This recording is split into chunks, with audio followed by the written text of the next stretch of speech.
राधे राधे, जय श्री कृष्णा। आज की वीडियो में मैं आपको हरितालिका तीज व्रत कथा सुनाऊंगी। कथा सुनने के लिए हम एक लोटा जल ले लेंगे और अपने सीधे हाथ में थोड़े से फूल या चावल ले लेंगे। तो यहाँ पर मैंने अपने हाथ में थोड़े से चावल ले लिए हैं, एक फूल में ले लूँगी। चावल और फूल हाथ में लेके अब हम हरितालिका तीज व्रत की कथा शुरू करेंगे। तो चलिए कथा सुनते हैं। शंकर जी ने पार्वती से कहा, एक बार तुमने हिमालय पर्वत पर जाकर गंगा किनारे मुझको पति रूप में पाने के लिए कठिन तपस्या प्रारंभ की थी। उस घोर तपस्या के समय नारद जी हिमालय के पास गए तथा कहा कि विष्णु भगवान आपकी कन्या पार्वती के साथ विवाह करना चाहते हैं। नारद जी की बनावटी बातों पर विश्वास करके हिमालय ने इस प्रस्ताव को स्वीकार कर लिया। फिर नारद जी विष्णु भगवान के पास गए और कहा, पर्वतराज हिमालय अपनी पुत्री पार्वती का विवाह आपके साथ करना चाहते हैं, आप इसकी स्वीकृति दे दें। नारद के जाने के पश्चात हिमालय ने अपनी पुत्री पार्वती को बताया कि उनका विवाह भगवान विष्णु के साथ तय कर दिया गया है। यह बात सुनकर माता पार्वती को बहुत दुख हुआ। पार्वती की सखी ने जब उनके दुख का कारण पूछा तो पार्वती ने बताया कि इधर मैं भगवान शिव शंकर को पति के रूप में पाने के लिए कठिन तपस्या कर रही हूँ और उधर मेरे पिताजी ने मेरा विवाह विष्णु जी के साथ तय कर दिया है। तो मेरी सहायता करो, अन्यथा मैं अपने प्राण त्याग दूंगी। सखी ने धीरज देते हुए कहा, मैं तुम्हें ऐसे वन में ले चलूंगी कि तुम्हारे पिता को पता ही नहीं चलेगा। इस प्रकार पार्वती माता सखी समेत घने वन में चली गईं। इधर पार्वती माता के पिता हिमालय ने घर में इधर उधर खोजने पर भी जब पार्वती माता को नहीं पाया तो वे बहुत चिंतित हो गईं, क्योंकि पार्वती माता का विवाह विष्णु भगवान के साथ निश्चय हो चुका था। वचन भंग होने की चिंता से वह मूर्छित हो गईं। तभी सभी पर्वत वहां आए। सभी ने पार्वती माता की खोज करना शुरू कर दिया। उधर सखी के साथ पार्वती माता नदी के किनारे एक गुफा में भगवान शिव शंकर के नाम से तपस्या करने लगीं। भाद्रपद माह के शुक्ल पक्ष की तृतीया तिथि को पार्वती माता ने उपवास किया, मिट्टी से शिवलिंग बनाकर स्थापित किया और उनका पूजन किया। साथ में रात्रि जागरण भी किया। पार्वती माता के इस कठिन व्रत और तपस्या से भगवान शिव शंकर प्रसन्न हुए और उन्हें पूजन स्थल पर आना पड़ा।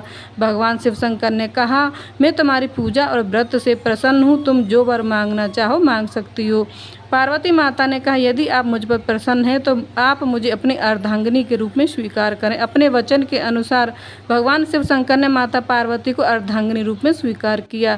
तत्पश्चात भगवान शिव शंकर कैलाश पर्वत चले गए तथा प्रातःकाल की बेला में माता पार्वती ने पूजन सामग्री को नदी में विसर्जित किया। जब वे पूजन सामग्री को विसर्जित कर रही थी उस समय उनके पिता हिमालय राज उस स्थान पर आ गए। वे अपनी बेटी को देखकर बहुत खुश हुए और पूछने लगे, बेटी तुम यहाँ क्या कर रही हो? मैंने तुम्हें सब जगह खोज लिया। तब माता पार्वती ने अपने और भगवान शिव शंकर के विवाह के विषय में अपने पिताजी को बताया। वे माता पार्वती को घर ले जाने के लिए आए थे। जब उन्होंने घर चलने के लिए कहा तो माता पार्वती ने कहा, अगर आप विधिवत हमारा विवाह कराएंगे तभी मैं आपके साथ चलूंगी। हिमालय राज मान गए और वह पार्वती को अपने साथ महल में ले आए। तब शास्त्र विधि के अनुसार भगवान शिव शंकर और माता पार्वती का विवाह हुआ। हरितालिका तीज का व्रत नामकरण सखी द्वारा हरि जाने के कारण हरितालिका पड़ा। भगवान शिव शंकर ने माता पार्वती को बताया, जो भी स्त्री इस व्रत को परम श्रद्धा और विधि पूर्वक करेगी उसे तुम्हारे समान अचल सुहाग की प्राप्ति होगी। तभी से सब सुहागन महिलाएं अपने पति की लंबी उम्र, अच्छे स्वास्थ्य और उज्जवल भविष्य के लिए हरितालिका तीज व्रत का पूजन करती हैं और माता पार्वती से अटल सुहाग प्राप्त करती हैं। हे भगवान शिव शंकर, हे माता पार्वती, जैसे माता पार्वती को अटल सुहाग प्राप्त हुआ वैसे ही इस कहानी को कहते सुनते हुंकारा भरते सबके सुहागों को सलामत रखना और सबको अटल सुहाग प्रदान करना। यह थी हरितालिका तीज व्रत की कथा। इसके बाद हम एक गणेश जी की कथा जरूर कहेंगे। तो चलिए अब मैं आपको गणेश जी की कथा सुना देती हूँ। एक गाँव में एक बुढ़िया रहती थी। बुढ़िया रोजाना गणेश जी का पूजन करती थी। रोज मिट्टी के गणेश जी बनाती, रोज गल जाते। बुढ़िया के घर के सामने एक सेठ की हवेली बन रही थी। बुढ़िया ने जाकर कारीगर से कहा, कारीगर भैया मेरे पत्थर के गणेश जी बना दो। कारीगर बोला, माँ जी जितनी देर में आपके गणेश जी बनाएंगे उतनी देर में तो हमारी दीवार बन जाएगी, हमारे पास समय नहीं है, आप किसी और से बना लें। बुढ़िया को बहुत बुरा लगा। बुढ़िया ने मन मन सोचा, भगवान करे तुम्हारी दीवार टेढ़ी हो जाए। ये कह के बुढ़िया अपने घर आ गई। अब कारीगर जब भी दीवार बनाए दीवार टेढ़ी हो जाए, दीवार को गिरा के दोबारा बनाए, दोबारा फिर दीवार टेढ़ी हो जाए। ऐसे ही दीवार को बनाने और गिराने में सारा समय निकल गया। शाम हुई, शाम को सेठ जी आए। सेठ जी ने आकर कहा, आज कोई काम नहीं हुआ है। तो कारीगर बोला, महाराज काम तो बहुत कर रहे हैं, लेकिन जब भी दीवार बनाते हैं दीवार टेढ़ी हो जाती है, उसे गिराना पड़ता है। फिर कारीगर ने बुढ़िया के आने की सारी बात सेठ जी को बताई। सेठ जी ने कहा, मुझे बुढ़िया माई के पास ले चलो। कारीगर सेठ जी की बुढ़िया माई के पास ले गए। सेठ जी ने हाथ जोड़कर कहा, हे बूढ़ी माई, हम आपके पत्थर के नहीं सोने के गणेश जी बनवा देंगे, आप हमारी दीवार सीधी करा दो। गणेश जी तो सारी बात सुन ही रहे थे। जैसे ही सेठ जी ने ये बात कही तुरंत दीवार सीधी हो गई।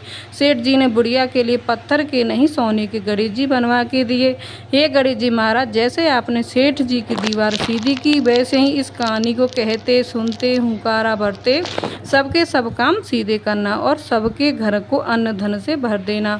और जैसे आपने बुढ़िया की इच्छा पूरी की, वैसे ही सबकी इच्छाएं पूर्ण करना। यह थी गणेश जी की कथा। इस तरह से हरतालिका तीज व्रत की कथा पूर्ण होती है। कथा सुनने के बाद हमने जो फूल और चावल के दाने हाथ में लिए हैं वो हम भगवान शिव शंकर, माता पार्वती और गणेश जी को समर्पित कर देंगे। कुछ चावल के दाने जल की लोटे में डाल देंगे और इस तरह से कथा पूर्ण हो जाएगी। तो फ्रेंड्स, आपको हरतालिका तीज की व्रत कथा कैसी लगी कमेंट करके ज़रूर बताना। और अगर यह वीडियो आपको पसंद आई हो, तो वीडियो आपके लिए थोड़ी सी भी यूजफुल हो तो प्लीज़ वीडियो को लाइक कर देना। और हम महिलाएं घर में तीज त्यौहार कैसे करते हैं यह देखने के लिए मेरे चैनल को सब्सक्राइब कर लेना। भगवान शिव शंकर और माता पार्वती कृपा आप पर सदा बनी रहे, इसी कामना के साथ फिर मिलेंगे किसी और वीडियो में। तब तक के लिए ओम नमः शिवाय। राधे राधे, जय श्री कृष्ण।